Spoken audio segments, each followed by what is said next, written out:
Hello everybody, my name is Anjali Garg. Welcome to our YouTube channel Maths Cradle. So this is the 21st video of the mini math series, and today we will learn about how to find the slope of the parallel and perpendicular lines. So let's get started.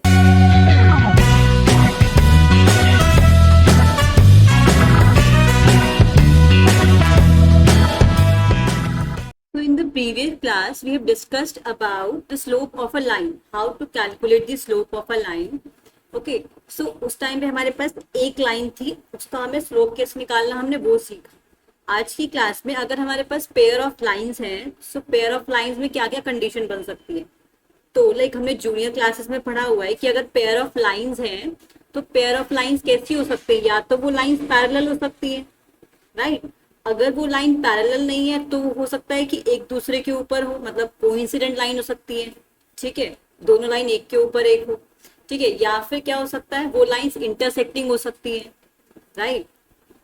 और या फिर lines जो है perpendicular हो सकती है, right.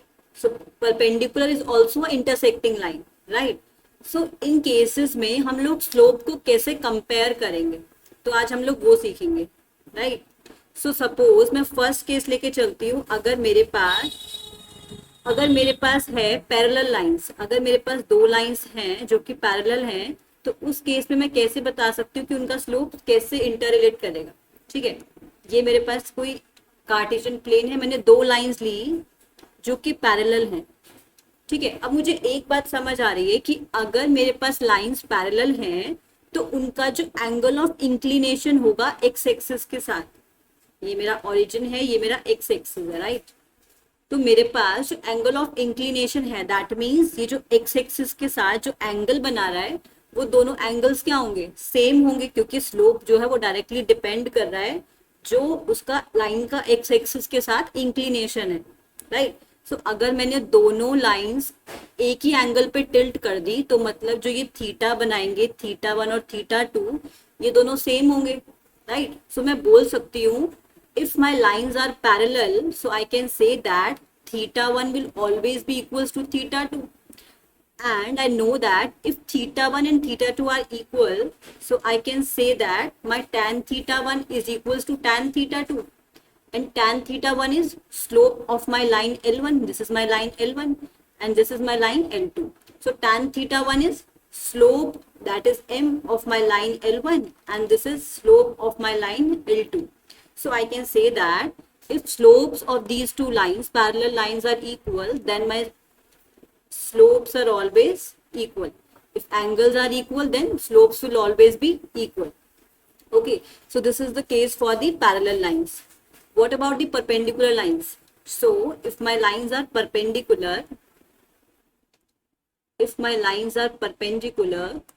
then how I can find the relation between the slopes?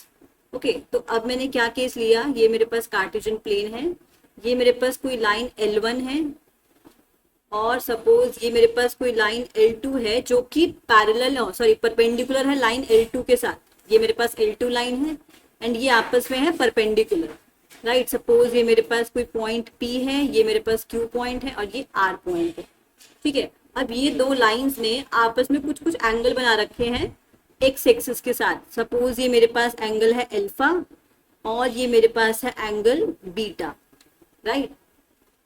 तो हमने जूनियर क्लासेस में प्रॉपर्टी पढ़ी हुई है ट्राइंगल्स के बारे में, ठीक है। ये मेरे पास 90 डिग्री है और ये भी मेरे पास 90 डिग्री है, vertical opposite angles, right.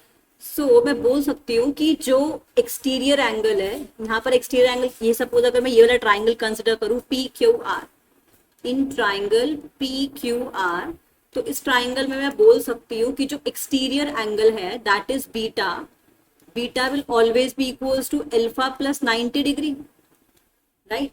I can say that tan of beta is equals to, that is the exterior angle is equals to sum of the opposite two interior angles, right, because इसका beta का opposite angle कौन सा है, alpha and 90 degree.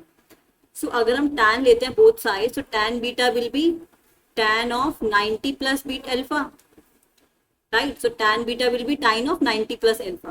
So 90 plus alpha means in the second quadrant, और second quadrant में जो tan की value होती है वो है नेगेटिव, ठीक है।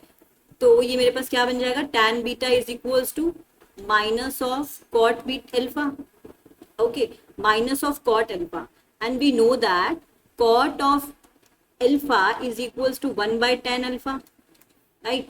So I can replace my cot alpha by 1 by tan alpha, right? So this is tan beta is equals to 1 by tan alpha.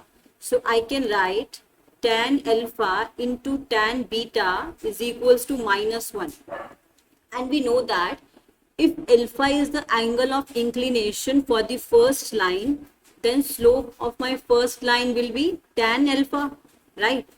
So I can say that tan alpha is the slope of my first line multiplied by tan beta is the slope of my second line. So I can replace tan beta by slope of my second line, and this is equals to -1. So I can say that if two lines are perpendicular, then the slope of the product, then product of the slope of these two lines will be -1, right? So the for the perpendicular lines, the product of the slope will always be equals to -1, right?